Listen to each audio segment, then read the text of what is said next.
The Doorbell Rang by Pat Hutchins.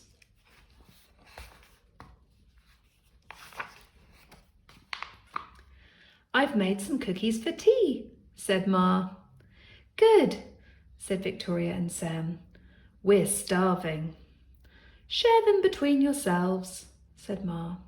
"I made plenty." "That's 6 each," said Sam and Victoria.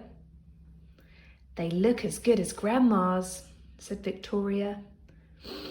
"They smell as good as Grandma's," said Sam.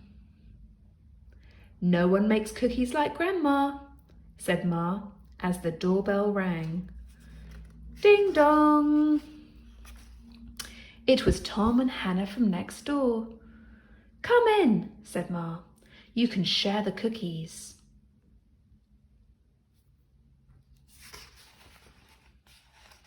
"That's 3 each," said Sam and Victoria.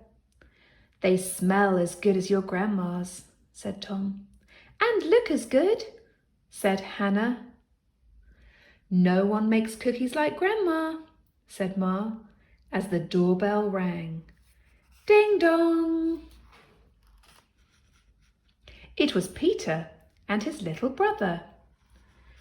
"Come in," said Ma. "You can share the cookies."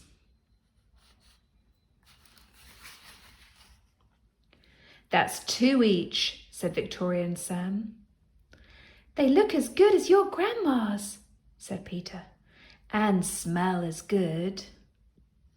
"Nobody makes cookies like Grandma," said Ma, as the doorbell rang. Ding dong!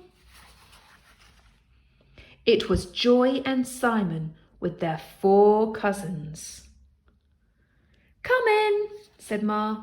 "You can share the cookies."